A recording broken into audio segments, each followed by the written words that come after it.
بسم اللہ الرحمن الرحیم۔ 10واں خط، قرآنی نظام ربوبیت۔ غنیمت ہے سلیم، تمہاری سمجھ میں یہ بات آ گئی کہ قرآنی نظام ربوبیت اشتراکی نظام سے بہتر ہی نہیں بلکہ انسان کو کہیں آگے لے جاتا ہے۔ لیکن اس کی دلیل صرف وہی نہیں جو تم نے لکھی ہے کہ اشتراکی نظام صرف روٹی کے مسئلہ کا حل پیش کرتا ہے اور قرآنی نظام ربوبیت روٹی کے مسئلہ کے حل کے بعد ہر ابن آدم کی مضمر صلاحیتوں کے کامل طور پر نشو و نما پانے کا سامان بھی بہم پہنچاتا ہے۔ اس میں شک نہیں کہ عملی نتیجہ کے لحاظ سے ان دونوں نظاموں میں یہ فرق بھی اہم ہے، یعنی قرآنی نظام ربوبیت وہ سب کچھ بھی دیتا ہے جس کا دعویٰ اشتراکی نظام کرتا ہے، اور اس کے بعد انسانی معاشرہ کو اس سے کہیں آگے لے جاتا ہے۔ لیکن ان دونوں نظاموں میں ایک اور اہم فرق یہ ہے کہ اشتراکی نظام کسی مضبوط بنیاد پر قائم نہیں، اور قرآنی نظام ربوبیت ایسی محکم بنیادوں پر قائم ہے جو کبھی منہدم نہیں ہو سکتی۔ میں نے پہلے بھی لکھا تھا اور اسے آج پھر دہراتا ہوں کہ مارکس یا مارکسسٹ اس کا جواب دے ہی نہیں سکتا کہ غریبوں کی مدد کیوں کی جائے، کیوں تمام انسانوں میں مساوات قائم کی جائے۔ وہ شخص جو بہت زیادہ کماتا ہے اپنی محنت کا ماحصل اس شخص کو کیوں دے دے جو کمانے کے قابل نہیں۔ اس کا جواب صرف ایک ہی ہو سکتا تھا کہ کمزوروں کی مدد کرنا انسان کا اخلاقی فریضہ ہے۔ لیکن جس نظریہ زندگی میں اخلاق مورلز کا تصور ہی نہ ہو، اس میں ان امور کا جواب کیا مل سکتا ہے؟ میں اس سے پہلے بھی ایک خط میں لکھ چکا ہوں کہ کیوں کا جواب صرف وہی شخص دے سکتا ہے جو قانون مکافات عمل پر یقین رکھتا ہو اور یہ مانتا ہو کہ زندگی موت کے ساتھ ختم نہیں ہو جاتی بلکہ اس کا سلسلہ اس کے بعد بھی جاری رہتا ہے۔ اخلاقیات کی ساری عمارت انہی بنیادوں پر استوار ہوتی ہے، اور جو فلسفہ ان بنیادوں ہی سے انکار کر دے اس میں اس سوال کا جواب کیسے مل سکتا ہے؟ یہ اس سوال کا ایک پہلو تھا، اب دوسرا پہلو دیکھو۔ پہلے یہ سمجھ لو سلیم کہ اخلاق کسے کہتے ہیں۔ ہم کہتے ہیں کہ دیانتدار رہنا بہرحال اچھا ہے، یعنی حالات کچھ ہی کیوں نہ ہوں، دیانتدار رہنا بہر کیف اچھا ہے۔ اس کے یہ معنی ہوئے کہ دیانت کی قیمت حالات کے اعتبار سے اضافی ریلیٹو نہیں بلکہ اس کی قیمت اس کی ذات کے اندر انٹرنسک ہے جو ہر حالت میں قائم رہتی ہے۔ اسے مستقل قدر پرماننٹ ویلیو کہتے ہیں۔ اس تصور کا نام اخلاقیات ہے۔ اس کے برعکس ایک شخص کہتا ہے کہ دیانت اور بددیانتی اپنی ذاتی قیمت کچھ نہیں رکھتے، ہر شے حالات کے تحت بدلتی رہتی ہے۔ اگر حالات ایسے ہیں کہ ان میں دیانتدار رہنا فائدہ مند ہے تو دیانت سے کام لینا چاہیے، اگر حالات بدل جائیں اور دیانتداری میں نقصان ہو تو بددیانتی کرنی چاہیے۔ یہ دوسرا تصور حیات ہے جس میں کوئی شے مستقل قدر نہیں رکھتی۔ مارکس کے نزدیک دنیا میں کوئی نظریہ، کوئی تصور حیات مستقل قدر نہیں رکھتا، وہ بھی افلاطون اور ہیگل کے تتبع میں یہی مانتا ہے کہ کائنات کی ہر شے تغیر پذیر ہے، لیکن یہ تغیر ایک خاص تسلسل کے مطابق واقع ہوتا ہے۔ وہ کہتا ہے کہ ایک نظام قائم ہوتا ہے، اس کے بعد زمانے کی رو اس نظام کو الٹ کر اس کی جگہ ایک دوسرا نظام مسلط کر دیتی ہے جو پہلے نظام کی ضد ہوتا ہے۔ اس کی اصطلاح میں زمانے کی اس رو کا نام تاریخی وجوب ہسٹوریکل نیسیسٹی ہے، یعنی تاریخ کی اندھی قوت جو ہمیشہ اس نظام کو الٹ دیتی ہے جو موجود پریزنٹ ہو، اور اس کی جگہ اس کی ضد دوسرا نظام لے آتی ہے۔ اس نظریہ کے ماتحت مارکس نے کہا کہ یورپ کا موجودہ سرمایہ دارانہ نظام قائم نہیں رہ سکتا۔ تاریخی وجوب اس نظام کو الٹ کر اس کی جگہ ایک ایسا نظام مسلط کر دے گا جو اس کی ضد ہوگا، یعنی محنت کشوں کا اشتراکی نظام۔ اس میں نہ کسی جذبے کا دخل ہے، نہ عقیدے کا، نہ ہی اس کے لیے کسی دلیل کی ضرورت ہے، نہ وجہ جواز تلاش کرنے کی حاجت۔ تاریخی وجود کا تقاضا ہے کہ ایسا ہو کر رہے، انسان کی کوئی قوت اسے روک نہیں سکتی۔ تم نے دیکھ لیا سلیم، کہ مارکس کے نظریہ کے ماتحت یہ سوال پیدا نہیں ہوتا کہ موجودہ سرمایہ داری نظام اچھا ہے یا برا، اسے اعلی حال ہی رکھنا چاہیے یا بدلنا چاہیے۔ نہ ہی یہ سوال پیدا ہوتا ہے کہ اس نظام کے برعکس محنت کشوں، مزدوروں اور کسانوں کے اشتراکی نظام میں کیا خوبیاں ہیں، وہ نوع انسانی کے لیے اچھا ہے یا برا۔ اس کے نظریے کے ماتحت ہر موجودہ نظام الٹ کر رہے گا، خواہ وہ اچھا ہو یا برا، اور اس کی جگہ دوسرا نظام آئے گا جو پہلے نظام کی ضد ہوگا، خواہ وہ نظام نوع انسانی کے لیے اچھا ہو یا برا۔ اس کے بعد یہ آنے والا نظام بھی ایک دن اسی طرح الٹ جائے گا جس طرح موجودہ نظام الٹ رہا ہے، خواہ وہ نظام نوع انسانی کے لیے کتنا ہی مفید کیوں نہ ہو۔ تاریخی وجود کے نزدیک اچھا اور برا سب یکساں ہیں۔ پھر جس طرح آج انسانوں کی کوئی قوت اس پر قادر نہیں کہ آنے والے انقلاب کو روک کر موجودہ نظام کو برقرار رکھ سکے، اسی طرح جب اپنے وقت پر اشتراکی نظام کے الٹنے کا وقت آئے گا تو انسان کی کوئی قوت اس انقلاب کو بھی نہیں روک سکے گی۔ مارکس کے نظریہ کے مطابق زمانے کی رو کے مقابلے میں انسان بے بس و مجبور ہے۔ اس نظریہ کو تاریخی جبر، ہسٹوریکل ڈٹرمنزم کہتے ہیں۔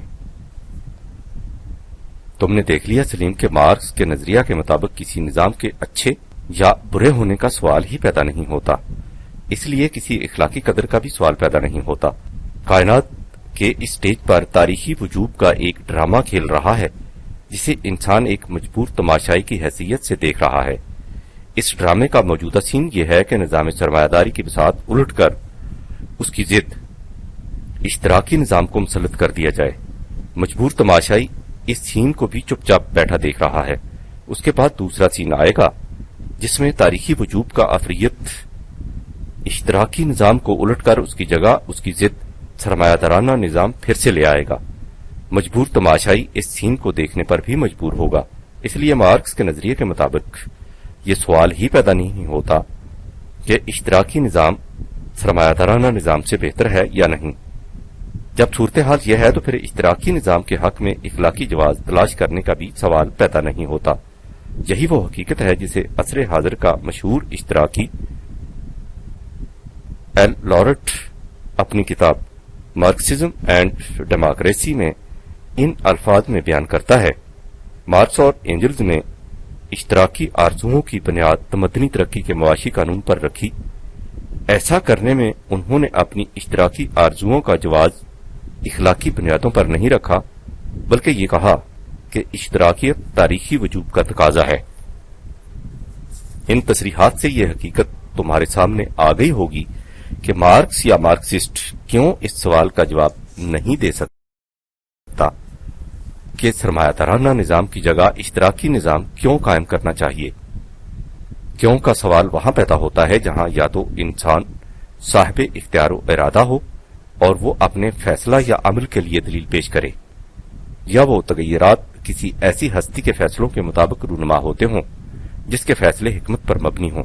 لیکن جہاں صورت یہ ہو کہ تاریخی وجود کی ایک اندھی قوت سب کچھ کر رہی ہو اور انسان اسے مجبور تماشائی کی طرح دیکھ رہا ہو، وہاں کیوں کا کیا سوال؟ مسٹر لارٹ کا جو اقتباس اوپر دیا گیا ہے اس سے ایک تو یہ امر واضح ہو گیا کہ مارکس اور اینجلز نے اپنے معاشی نظریہ کی بنیاد اخلاقیات پر نہیں رکھی، بلکہ اسے تاریخی وجود کا لازمی نتیجہ قرار دیا ہے۔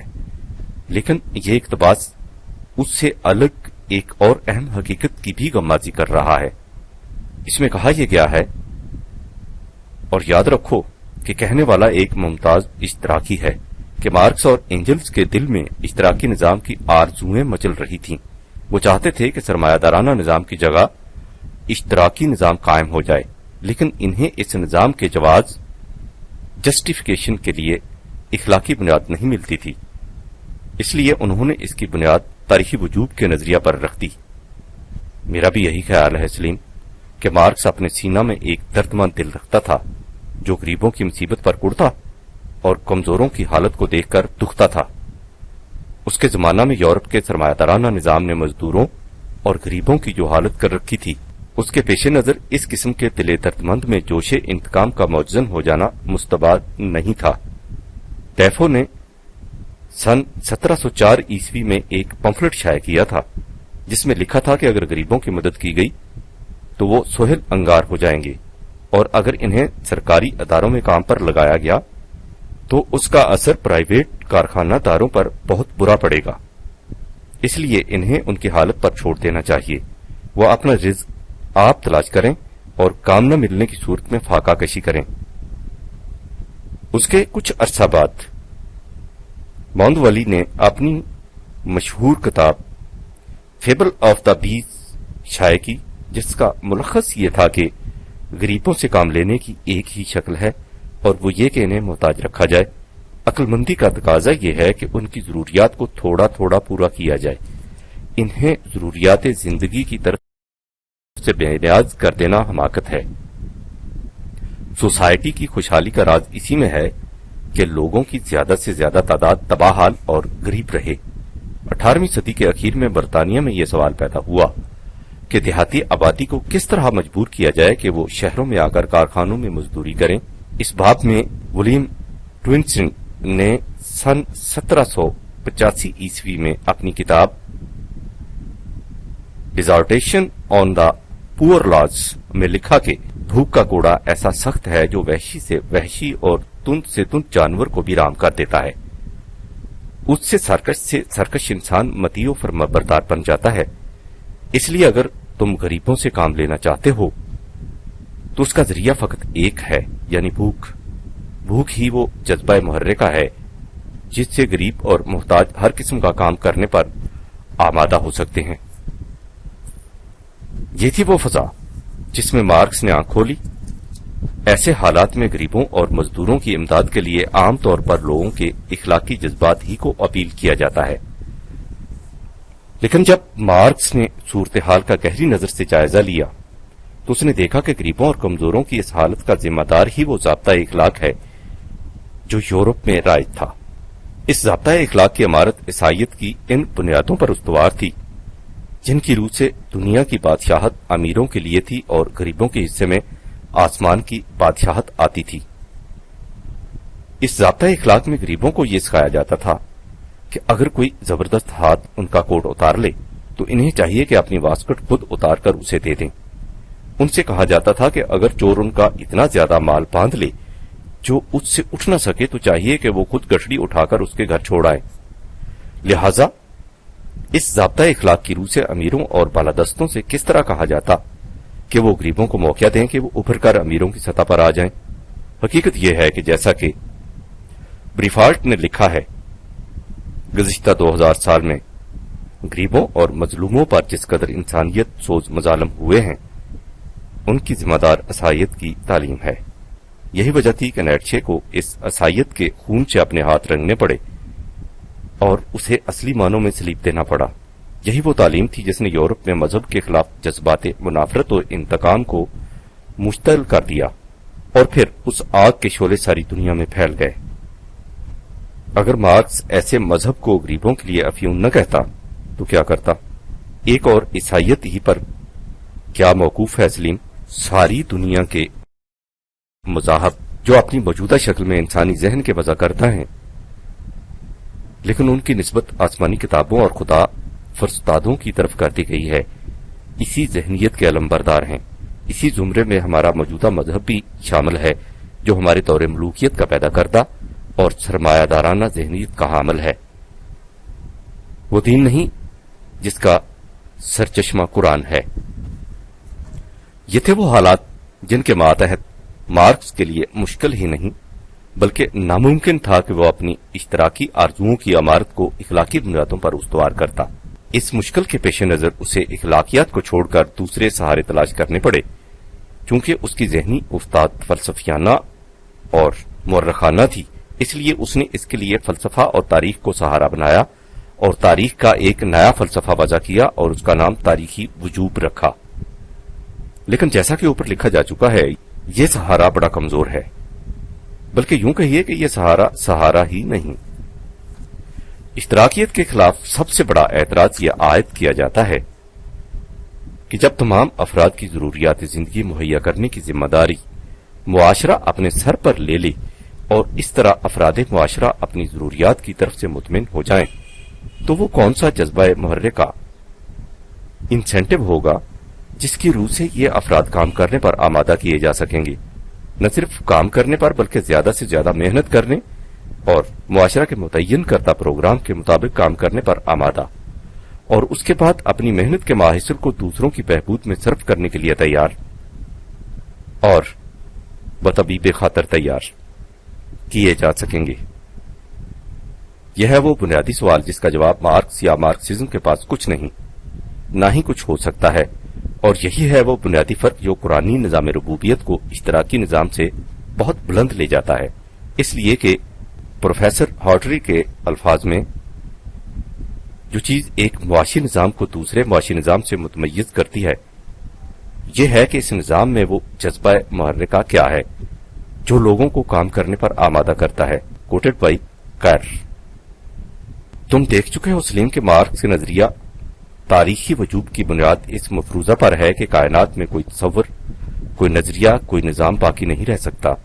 ہر نظریہ تغیر پذیر اور ہر نظام فنا آمادہ ہے، اور یہ سلسلہ تغیرات مسلسل چلا جا رہا ہے۔ اس کے برعکس قرآن یہ تصور پیش کرتا ہے کہ بعض نظریات زندگی ایسی ہیں جن میں باقی رہنے کی صلاحیت نہیں ہوتی، اور بعض ایسے جو اپنی ذات میں باقی رہنے کی استعداد اور جوہر رکھتے ہیں۔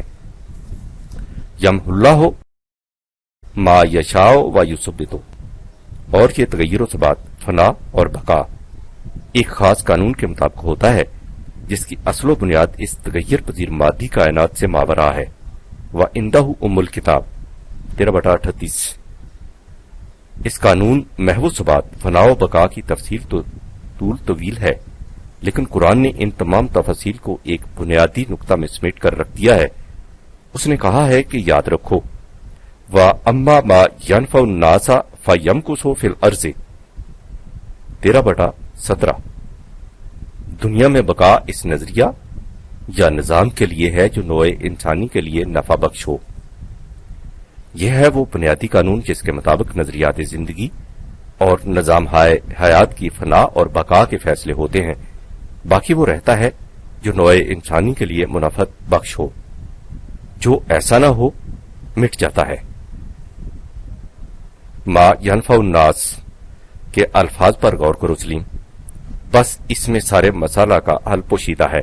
یہ ظاہر ہے کہ دنیا میں ہر شخص اپنے نفع کے لیے کام کرتا ہے، یہی وہ جذبہ محرکہ ہے جو اسے کام کرنے پر آمادہ کرتا ہے۔ کوئی شخص ایسا کام نہیں کرنا چاہتا جس میں اسے اپنا فائدہ دکھائی نہ دے۔ ہر شخص کا اپنا فائدہ، یہ ہے عام اصول۔ لیکن قرآن نے کہا ہے کہ بقا اس نظریہ یا نظام کے لیے ہے جس میں نوع انسانی کا فائدہ ہو۔ اس لیے قرآنی قانون کی روح سے وہ نظام جس میں ہر شخص کے پیش نظر اپنا ذاتی فائدہ ہو باقی رہنے کی صلاحیت نہیں رکھتا۔ اس کے برعکس وہ نظام جس میں ہر شخص کے پیش نظر نوع انسانی کا فائدہ ما ینفع الناس ہو باقی رہنے کی صلاحیت رکھتا ہے۔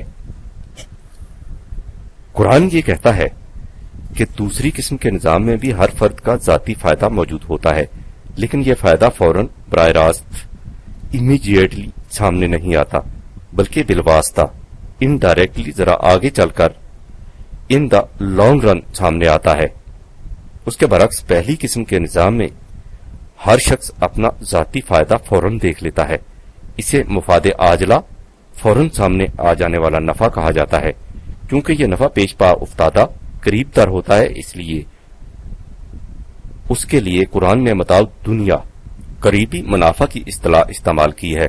اس کے برعکس جو فائدہ پوری نوع انسانی کے اندر گردش کرتا ہوا افراد تک پہنچتا ہے اسے معال کار، آخر الامر یا مستقبل کا فائدہ کہا گیا ہے، جس کے لیے قرآن میں آخرت مستقبل کی اصطلاح آئی ہے۔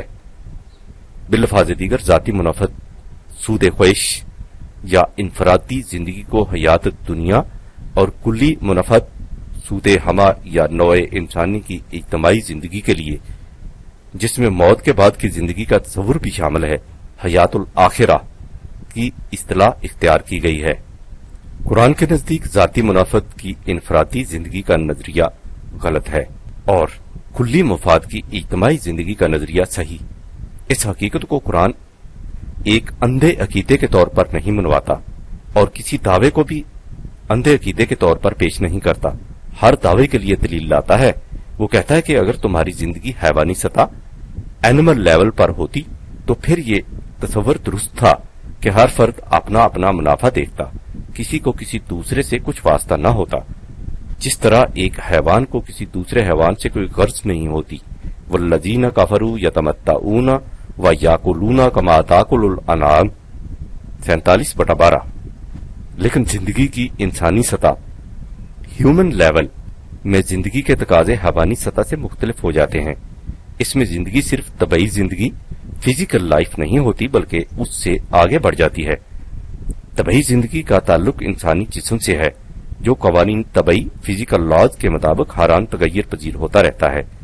برعکس اس کے انسان میں کچھ اور بھی ہے جو ان تمام تغیرات میں غیر متغیر رہتا ہے۔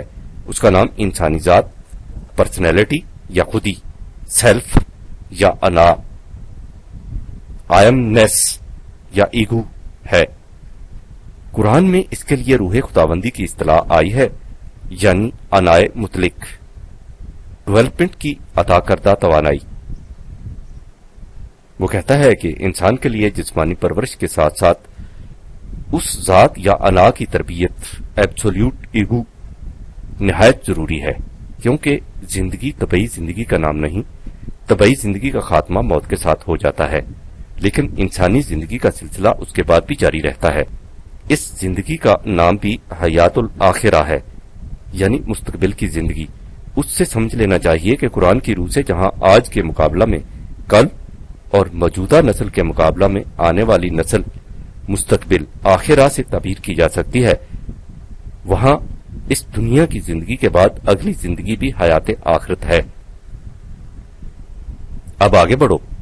جیسا کہ میں پچھلے خط میں بھی لکھ چکا ہوں، انسانی جسم کی پرورش مفاد عاجلہ متاع دنیا کی انفرادی زندگی سے ہو جاتی ہے، لیکن انسانی ذات کی نشو و نما کا رشتہ نوع انسانی کی نشو و نما کے ساتھ وابستہ ہے، اس لیے اس کے لیے پورے نوع انسانی کے مفاد کا پیش نظر رکھنا ضروری ہے۔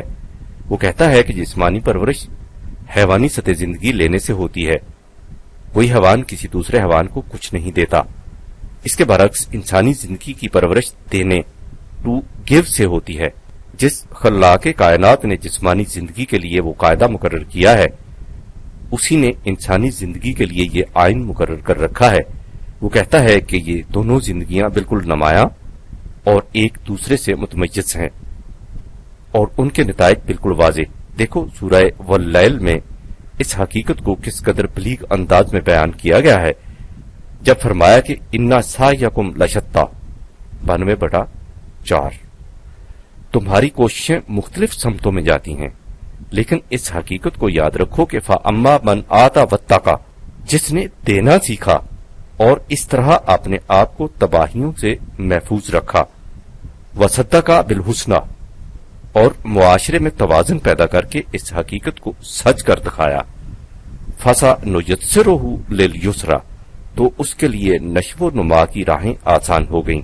اس کے برعکس وَأَمَّا مَن بَخِلَ، جس نے صرف لینا سیکھا اور سب کچھ اپنے ذاتی مفاد کے لیے سمیٹ لیا، وَاسْتَغْنَىٰ، اور سمجھ لیا کہ یہی کچھ میری پرورش کے لیے کافی ہے، مجھے اس کے سوا کسی اور چیز کی ضرورت نہیں، نہ معاشرہ کی اور نہ دیگر افراد انسانیہ کی، وَكَذَّبَ بِالْحُسْنَىٰ، اور اس طرح معاشرے کے توازن کو بگاڑ دیا، فَسَنُيَسِّرُهُ لِلْعُسْرَىٰ، تو اس کے لیے نشو و نما کی راہیں مسدود ہو گئیں اور وہ مشکلات میں پھنس گیا۔ لیکن یہ اس کی بھول ہے، اس نے سمجھا ہی نہیں کہ انسانی زندگی کیا ہے اور اس کی نشو و نما کے لیے کیا قانون مقرر ہے۔ اس کے سامنے یہ حقیقت اس وقت نمایاں ہوگی جب اس کی اس غلط روش کے خلاف معاشرہ میں انقلاب برپا ہو جائے گا، اور اس وقت وہ دیکھے گا کہ اس کا جمع کردہ مال اس کے کسی کام نہیں آیا، وما یغنی عنہ مالہ اذا تردی۔ اس نے یہ روش اس لیے اختیار کی تھی کہ اس نے سمجھا تھا کہ وہ زندگی کی نشو و نما کے لیے خود ہی قادم مقرر کر سکتا ہے، لیکن اس نے اس حقیقت کو بھلا دیا کہ انسانی زندگی کی نشو و نما کے لیے خود ہی قادم مقرر نہیں کیے جا سکتے۔ ان قواعد و قوانین کا سرچشمہ وہی ہے جو زندگی کا سرچشمہ ہے، انا علینا للہدا، اس لیے کہ عقل انسانی کے پیش نظر فقط فرد متعلقہ کے مفاد یعنی مفاد عاجلہ کی نگہداشت ہوتی ہے، اور قانون خداوندی کے سامنے مفاد عاجلہ اور مستقبل کے مفاد دونوں ہوتے ہیں۔ وہ انسان کی طبعی زندگی کی پرورش کو بھی سامنے رکھتا ہے اور انسانی ذات کی نشو و نما کو بھی۔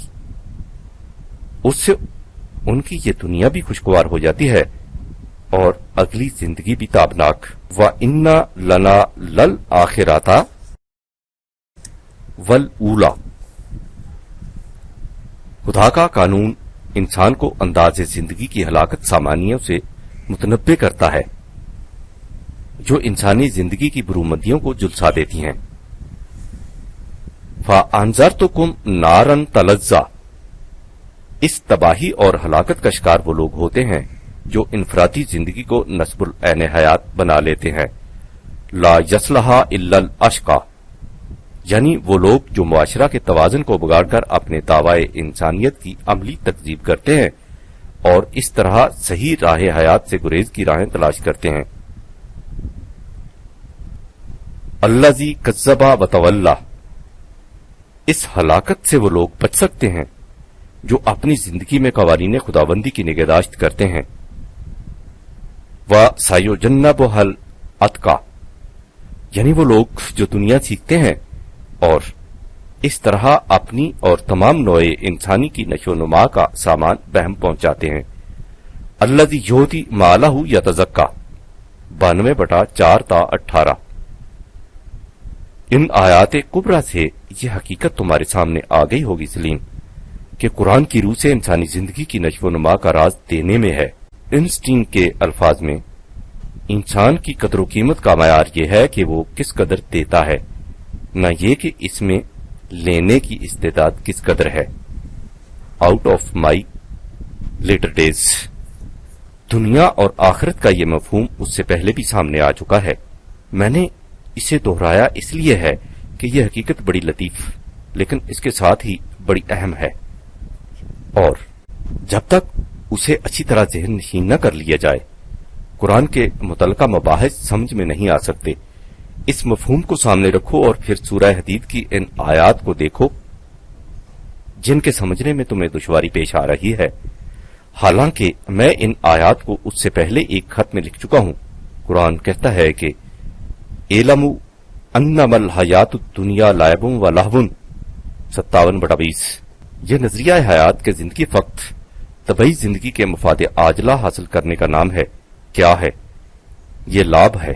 لعب کے عام معنی تو کھیل تماشے کے ہیں، لیکن اس کا اطلاق ایسی کوشش پر ہوتا ہے جس میں حرکت، موومنٹ تو ہو لیکن وہ حرکت انسان کو منزل مقصود تک نہ پہنچائے۔ اسی لیے کہتے ہیں کہ لائبہ بنال موج، دریا کی لہریں ہم سے کھیلتی رہیں، یعنی انہوں نے ہماری کشتی کو حرکت میں تو رکھا لیکن ساحل مقصود کی طرف بڑھنے نہ دیا۔ اور لہو کہتے ہیں ہر اس جاذبیت کو جو انسان کو اپنی طرف متوجہ کر لے اور اس طرح اسے اس کام سے غافل کر دے جو اس کے پیش نظر تھا، جس طرح تمہارے چھوٹے نوکر عبدو کی حالت ہے۔ اسے دہی لینے کے لیے بھیجو تو راستے میں بندریا کا تماشا دیکھنے میں ایسا محو ہوتا ہے کہ دہی لانا تو ایک طرف کٹورا بھی گم کر دیتا ہے۔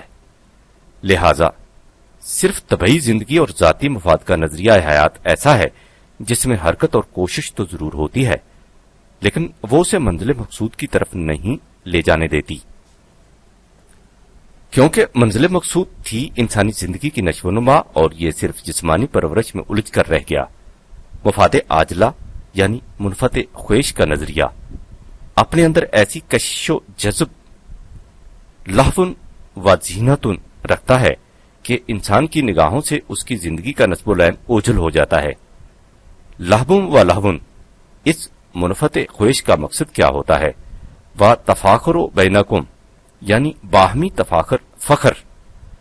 گائے یا بکری کے ایسے باک ادھر کو کہتے ہیں جو دیکھنے میں بڑا نظر آئے لیکن اس میں دودھ بہت کم ہو۔ لہذا محض انسانی زندگی میں باہمی تفاخر کے معنی یہ ہے کہ انسان کی حیات خارجی جسمانی پرورش کے ساز و سامان تو بہت بڑے دکھائی دیں، لیکن حیات داخلی جوہر انسانیت بہت کم ہو۔ وَتَكَاثُرٌ فِي الْأَمْوَالِ وَالْأَوْلَادِ، اس زندگی کا مقصد فقط اس قدر ہوتا ہے کہ انسان چاہتا ہے کہ دولت اور قوت دوسروں سے بڑھ جائے۔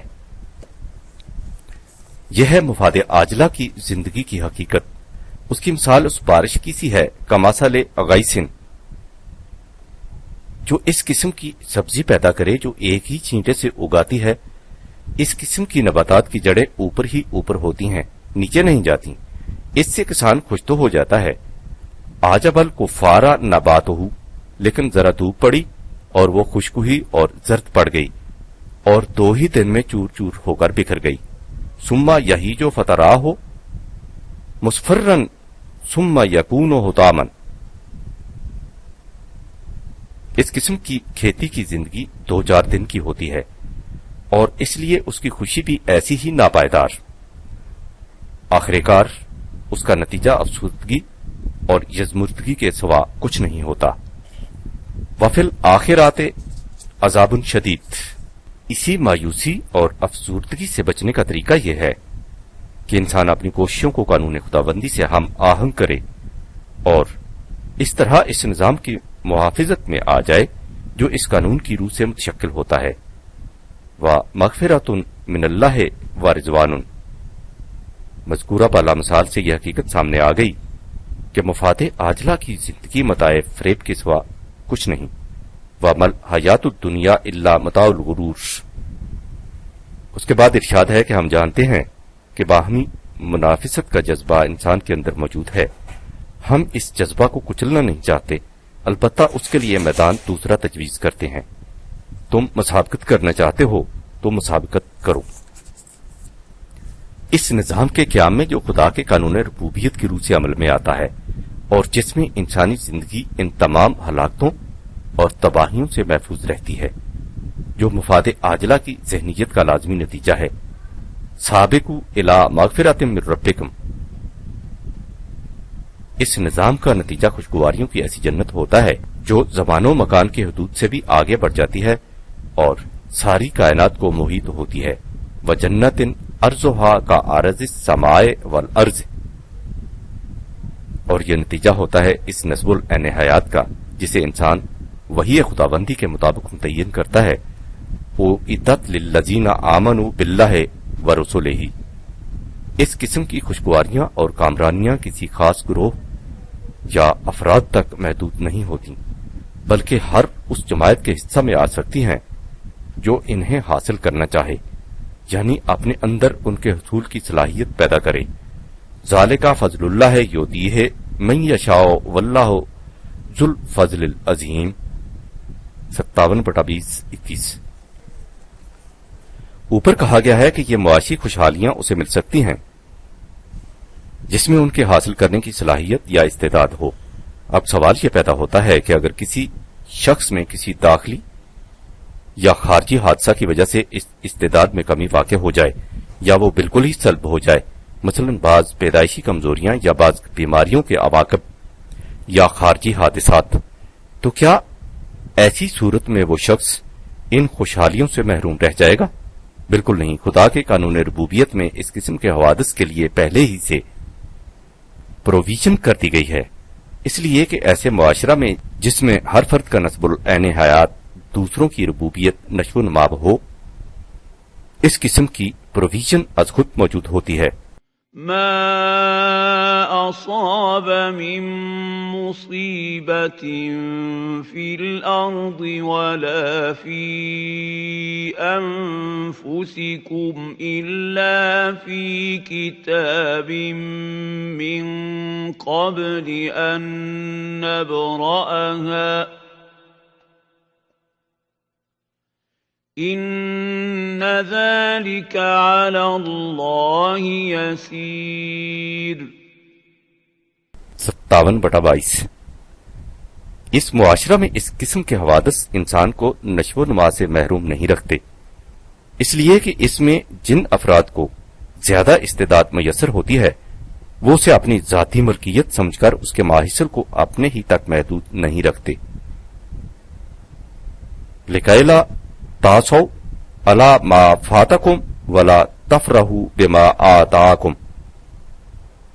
اس قسم کی دشواریاں تو اس معاشرہ میں پیش آتی ہیں جہاں ہر شخص دوسرے کی گھات میں اس طرح رہتا ہے جس طرح شکاری چپکے چپکے دبے پاؤں شکار کی طرف جاتا ہے اور اسے پکڑ کر بہت خوش ہوتا ہے. واللہ لا یحب کل مختال فخور.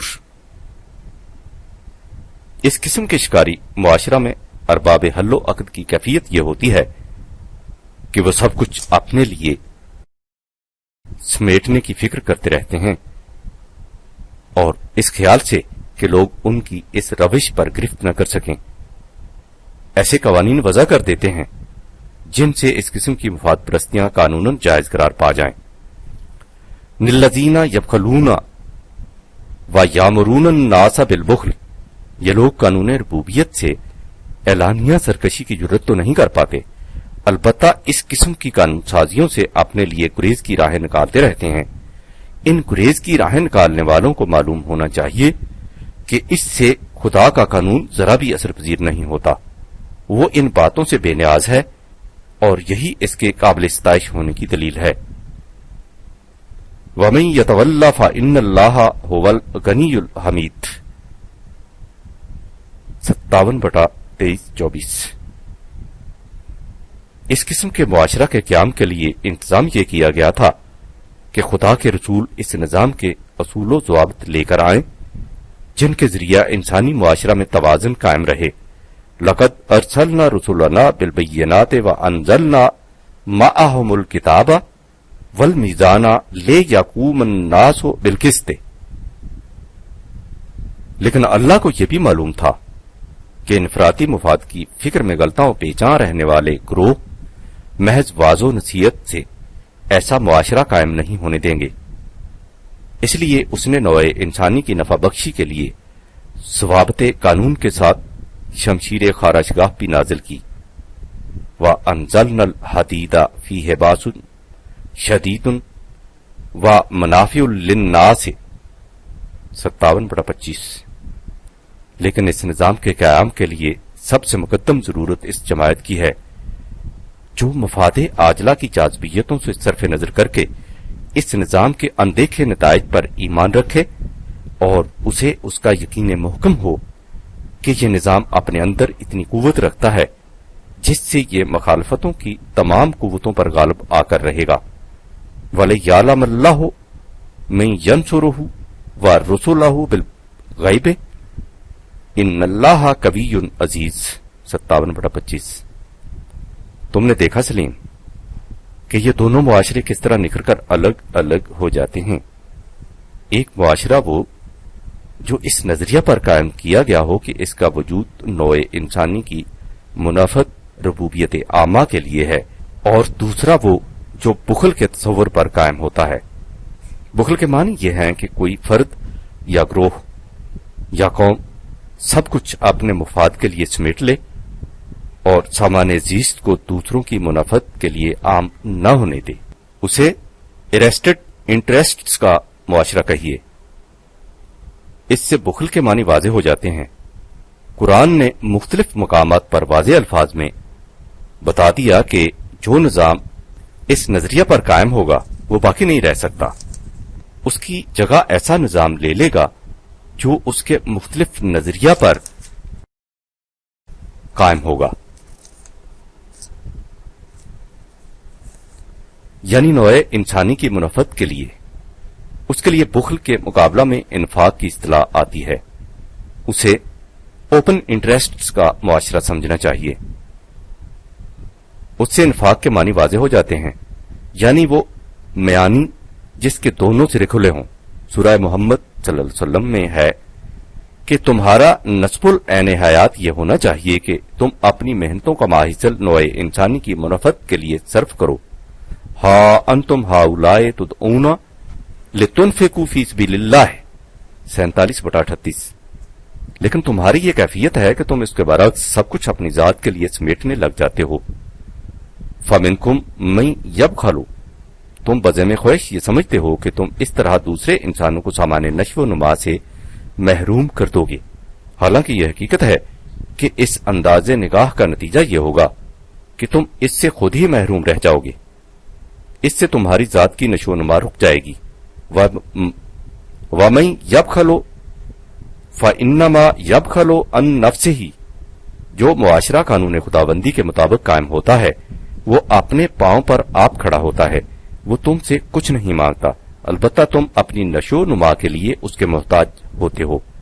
واللہ الغنی وانتم الفقراء، اب یہ دونوں راہیں تمہارے سامنے ہیں۔ اگر تم بخل والا معاشرہ قائم کرو گے تو اسے بقا نصیب نہیں ہو سکتی، اس لیے تم اجتماعی حیثیت سے مٹ جاؤ گے۔ تمہاری جگہ ایک ایسی قوم آ جائے گی جو تمہارے جیسی ذہنیت نہیں رکھے گی، اور اس کے ہاتھوں وہ نظام قائم ہو جائے گا جو نوع انسانی کی ربوبیت کا ذمہ دار ہوگا۔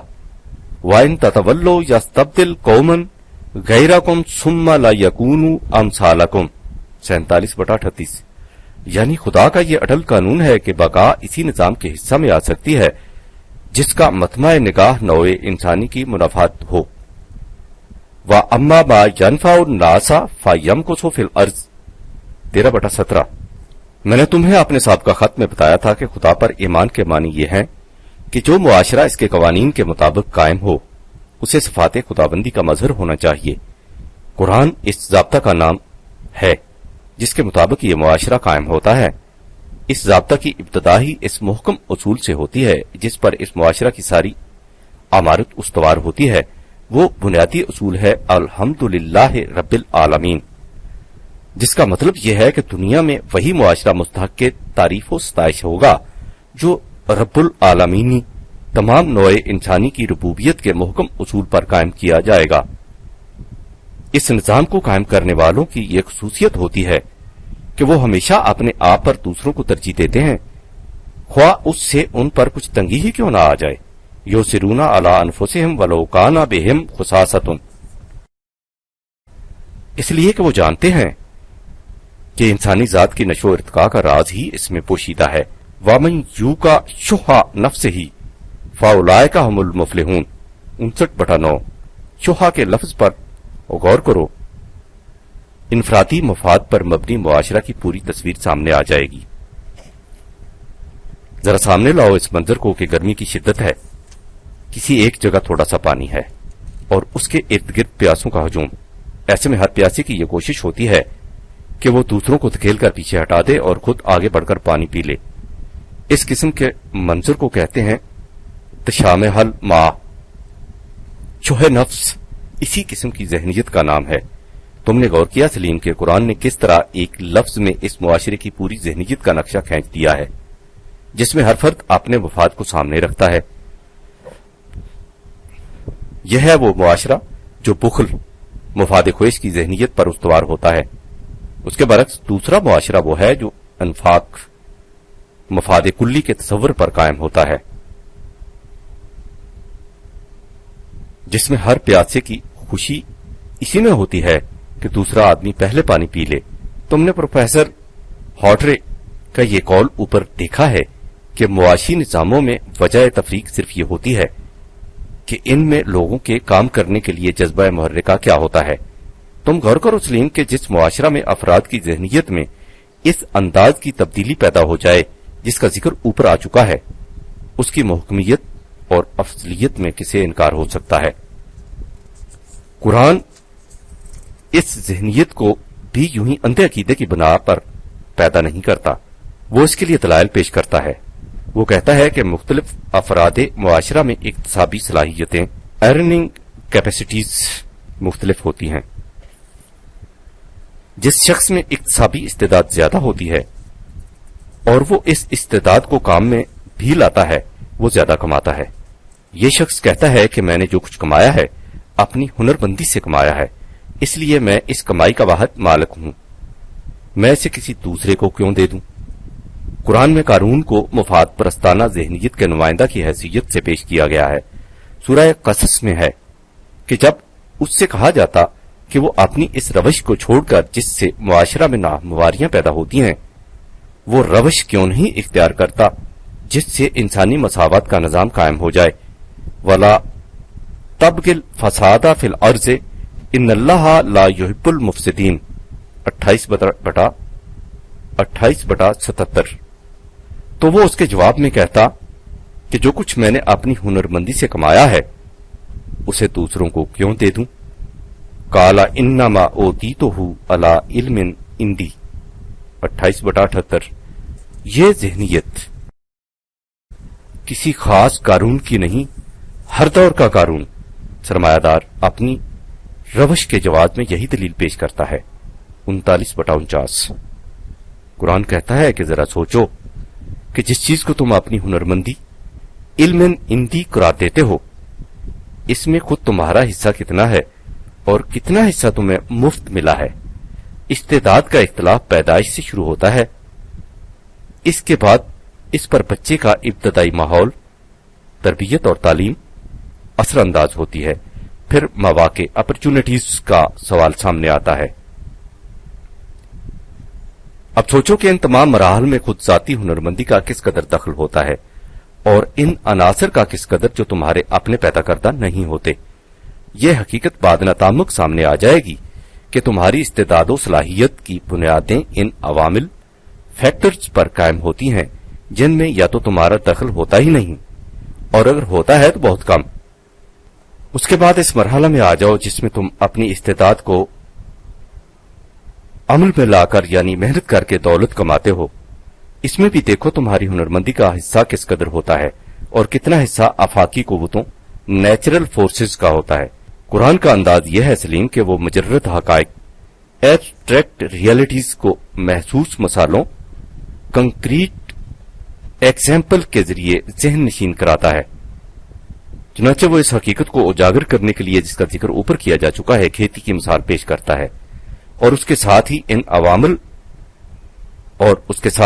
عوامل و عناصر کو بھی سامنے لاتا ہے جن پر ہماری روزمرہ کی زندگی کا دار و مدار ہے. وہ کہتا ہے کہ غور کرو اس غلے کی پیدائش میں جسے تم آخر الامر اپنی ملکیت سمجھ کر سمیٹ بیٹھتے ہو تمہاری ہنرمندی کا کتنا حصہ ہے اور کتنا حصہ ہمارا ہے. وہ کہتا ہے کہ افرائیتم ما تحرثون 56/63.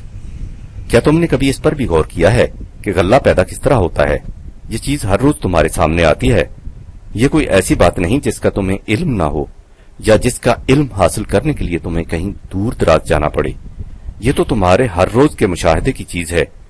دیکھو کہ غلے کی پیداوار میں تمہارا کس قدر حصہ ہوتا ہے. پہلے تو یہ دیکھو کہ خود زمین جس سے کھیتی اگتی ہے وہ تمہاری پیدا کرتا نہیں، لہذا اس کاروبار میں راس المال پرنسپل انویسٹمنٹ بھی تمہارا نہیں. اب آگے بڑھو.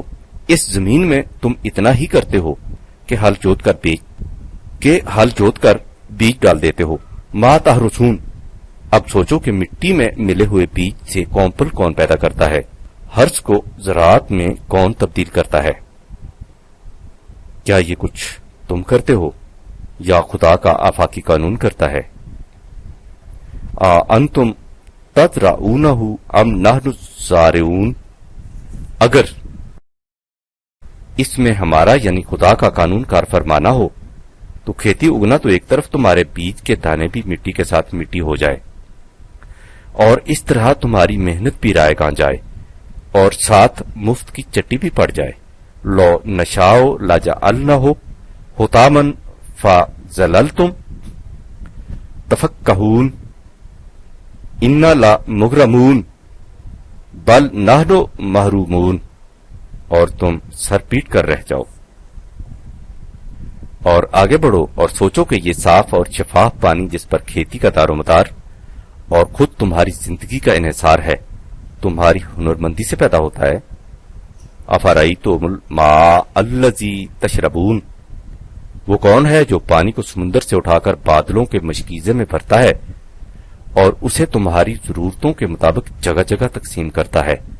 زائد پانی کو پہاڑوں کی چوٹیوں کے حوضوں ریزروائرز میں جمع کر دیتا ہے اور اسے آہستہ آہستہ ندی نالوں میں بہاتا ہوا تمہارے کھیتوں اور مکانوں تک لے آتا ہے.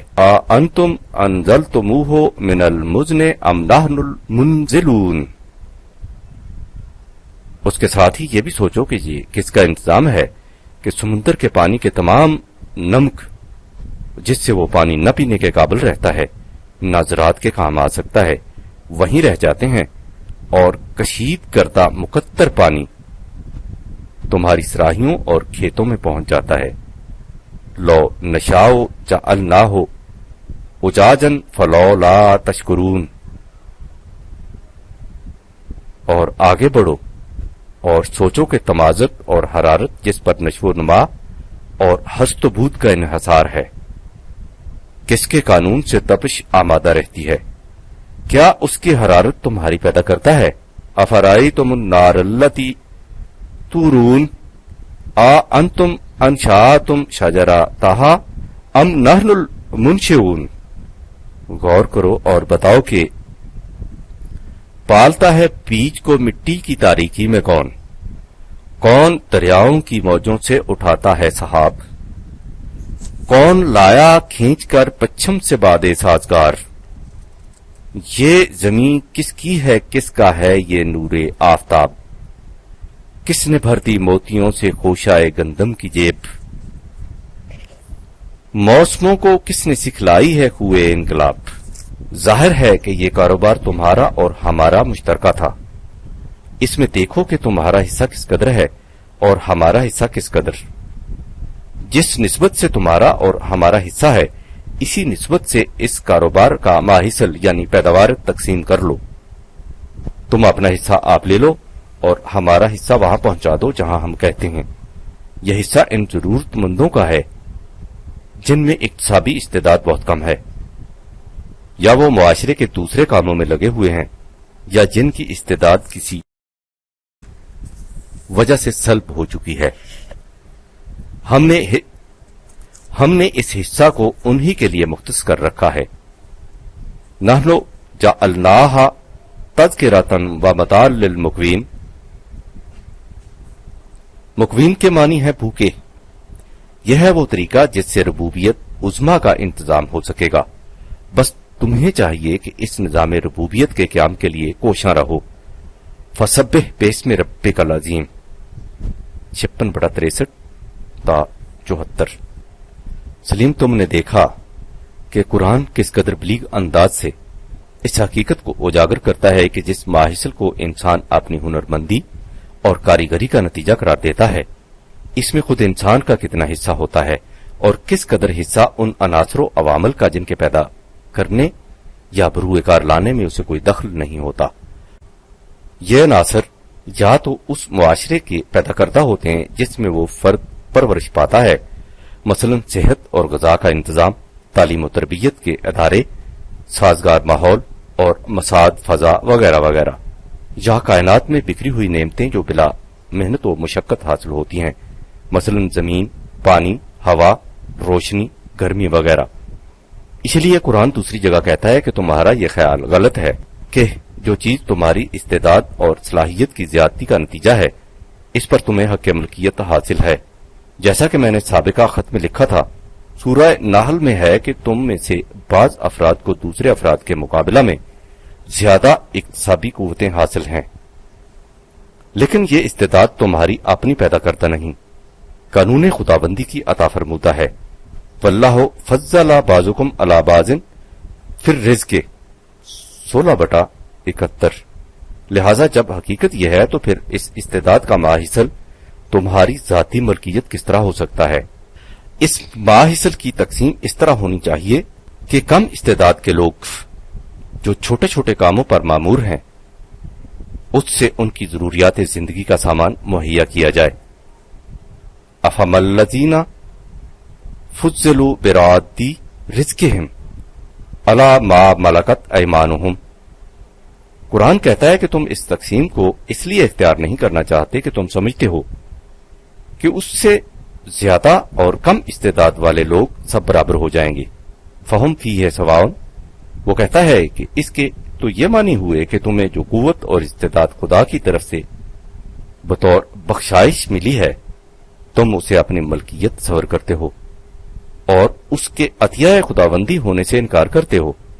افبنعمت اللہ یجحدون، وہ کہتا ہے کہ یہ انداز نگاہ بالکل غلط ہے کہ عطایائے خداوندی کو سمیٹ کر اپنی ہی ذات کے لیے مختص کر لو۔ جب ہم نے اپنے عطیات سامان پرورش میں حد بندیاں نہیں کی تو کسی انسان کو کیا حق حاصل ہے کہ انہیں محدود اور مقید کر کے رکھ لے۔ وما کانا عطاء رب کا محظورا 17/20۔ تم نے دیکھا سلیم، قرآن کریم کس طرح اس حقیقت کو نمایاں کرتا ہے کہ مفاد پرستانہ گروہ یعنی سرمایہ دارانہ ذہنیت کی یہ دلیل کہ جس دولت کو ہم اپنی ہنرمندیوں سے پیدا کرتے ہیں اسے دوسروں کو کیوں دے دیا جائے، کس قدر نگاہ کا فریب اور حقیقت سے بے خبری کی دلیل ہے۔ اصل یہ ہے کہ انسان جس چیز کو اپنی ہنرمندی قرار دیتا ہے اس میں اس کا اپنا حصہ بہت تھوڑا ہوتا ہے، باقی سب کچھ فطرت کے عطایا ہوتے ہیں، اور فطرت نے ان قوتوں اور نعمتوں کو عطا اس لیے کیا ہے کہ اس طریق سے نوع انسانی کی ربوبیت کا سامان فہم پہنچ سکے۔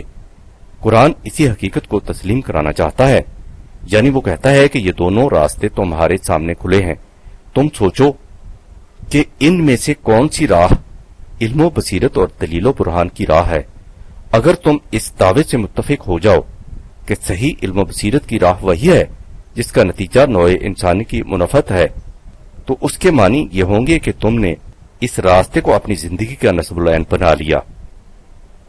اب سوچو کہ جو قوم اس حقیقت کو اپنی زندگی کا نصب العین اور اپنے سفر حیات کی منزل مقصود قرار دے لے، کیا اس کے افراد کے دلوں میں کبھی یہ خیال تک بھی آئے گا کہ ہمیں کیا ضرورت پڑی ہے کہ ہم دن رات محنت کرتے رہیں اور اس محنت کا ماحصل دوسروں کی پرورش اور تربیت کے لیے صرف کر دیا جائے؟ ان کا تو دعویٰ یہ ہوگا کہ ہمارا نصب العین یہ ہے کہ ہم خدا کی صفت رب العالمینی کا مظہر بنے، اس لیے ہماری ہر حرکت اسی محور کے گرد گردش کرے گی۔ انا للہ و انا الیہ راجعون۔ قرآن نے اس جماعت کا نام ربانیون کی جماعت رکھا ہے، اس کی تعلیم کا مقصد ہی اس قسم کی جماعت پیدا کرنا تھا۔ اب تم خود سوچو سلیم کہ قرآن کی تعلیم کا ماحصل کیا ہے۔ اس تعلیم کی روح سے یہ سوال ہی پیدا نہیں ہوتا کہ زر فاضلہ کس کے پاس رہے اور ذرائع پیداوار کس کی ملکیت میں۔ اس کی تعلیم کا ماحصل یہ ہے کہ قدرتی پیداوار اور انسانوں کی محنت کا ماحصل سب کے سب نوع انسانی کی پرورش ربوبیت کے لیے صرف ہوں، اور ہر فرد اپنی زندگی کا یہی نصب العین قرار دے۔ لہذا جب منتہائے نگاہ پوری انسانیت کی پرورش و تربیت ٹھہرے تو اس ذاتی ملکیت کا سوال ہی کیسے پیدا ہو سکتا ہے جس میں ماحصل پیدائش و محنت کسی ایک فرد یا چند افراد کی ذات کے لیے محدود و مختص ہو کر رہ جائیں۔ قرآن کی غایت اس قسم کا نظام قائم کرنا ہے جس میں پوری کی پوری انسانیت کی پرورش ربوبیت ہو سکے اور تمام افراد انسانیہ خدا کی معاشی سہولتوں سے یکساں طور پر متمتع ہو سکیں۔ یہی اسلام کا منتہا ہے۔ اگر باؤ نرسیدی تمام بو لہبی است۔ مجھے تمہاری تجویز سے پورا اتفاق ہے سلیم کہ قرآنی نظام ربوبیت، قرآنک سوشل آرڈر کے متعلق اس طرح منتشر طور پر متفرق مضامین اور خطوط میں لکھنے کی بجائے ایک جامع کتاب میں تفصیلی طور پر سب کچھ ایک جگہ لکھ دیا جائے تاکہ اس کے سمجھنے میں آسانی رہے۔ تمہارے خط ملنے پر میں نے اسے کتابی شکل میں ترتیب دینا شروع کر دیا ہے۔ مجھے امید ہے کہ یہ کتاب جلد ہی تم تک پہنچ جائے گی۔ تمہارا تقاضا ٹالا نہیں جا سکتا۔ اچھا، خدا حافظ۔ دسمبر سن 1952 عیسوی۔